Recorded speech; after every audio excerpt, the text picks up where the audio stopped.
E aí, galerinha, beleza? Estamos nós aqui de volta, o fundo branco. Qual é o tema de hoje? Sim, voltando. O tema de hoje, pessoal, é sobre confissão, né? Porque tem muita gente que tem medo de se confessar porque pensa que o padre vai chegar lá e vai...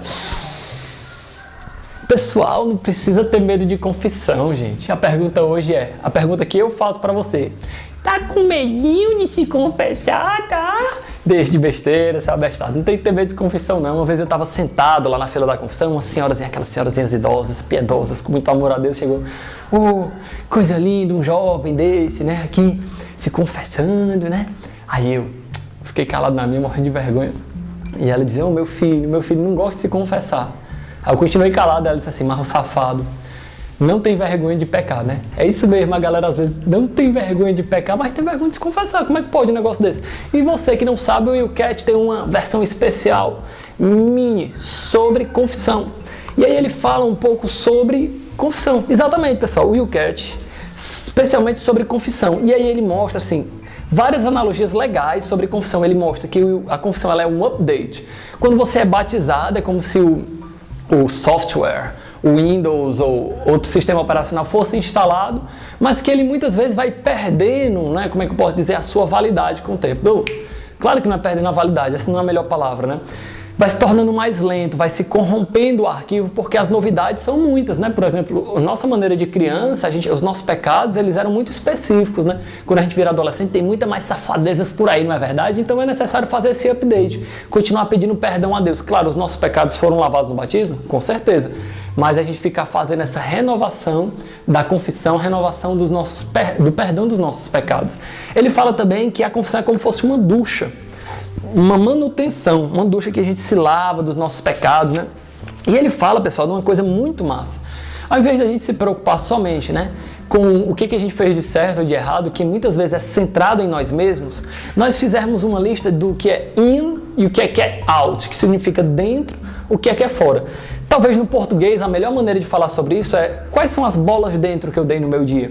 Quando eu vou pensar em me confessar, pessoal, é fundamental que eu também pense nas coisas boas que Deus me deu. As bolas dentro, se eu conseguir realmente amar a Deus sobre todas as coisas, colocar Ele em primeiro lugar na minha vida, nos meus estudos, no meu trabalho, na minha vida cotidiana, se eu tive um coração puro, né, se eu respeitei meu pai, se eu procurei não ser desonesto com os meus estudos, etc. Pá, massa. E também elencar as coisas out. Você chega para o padre e diz, padre, a minha lista out é essa. Pá, pá, pá, pá, pá, pá, pá. E aí, pessoal, a confissão ela gera uma graça muito forte dentro do nosso coração, especialmente quando nós pensamos que não é somente um sentimento subjetivo. Ai, eu sinto que Deus me perdoa. Tem gente que diz isso, né? Se confessar só diante de Deus. Pura safadeza espiritual. Se confessar diante do sacerdote, porque ali o próprio Jesus prometeu, né, em Mateus 28, ide por todo mundo pregar o evangelho, a quem perdoarem os pecados, ser-vos-ão perdoado, porque esse perdoar os pecados que Jesus diz é para os apóstolos, afinal, pessoal, eram os apóstolos que estavam lá com Jesus, e essa missão é passada por sacerdotes. Então, quando nós nos confessamos, não é só o sentimento que muda, mas confiando na palavra de Deus, que diz que os apóstolos têm a função, têm a força de perdoar os nossos pecados e nos arrepender deles assim, verdadeiramente, você está me entendendo? E aí nós confiamos nisso e nos confessamos. E outra coisa, quando a neguinha peca, quando eles vacilam, não é só com Deus não, meu chapa, eles vacilam também contra a igreja. Porque com o meu falso testemunho, com o meu contra-testemunho, eu deixo a igreja mais pecadora. Então eu tenho que pedir perdão também à igreja, o sacerdote tem essa função. Mas também não adianta de nada o cara se confessar e não ter o verdadeiro arrependimento. Então, aquele lance que tu diz, vou me confessar diante com Deus. Exatamente, é o primeiro passo. O primeiro passo para uma verdadeira confissão. E aí você vai lá, se arrepende no seu coração, pede perdão a Deus e depois confessa para o sacerdote. E o nego não pode esquecer, de jeito nenhum, de cumprir a penitência com o sacerdote de Deus. Pô, pense no alto, não se esquece, curte, compartilha e o mais importante, vai se confessar, velho. Se tá vacilando, vai se confessar.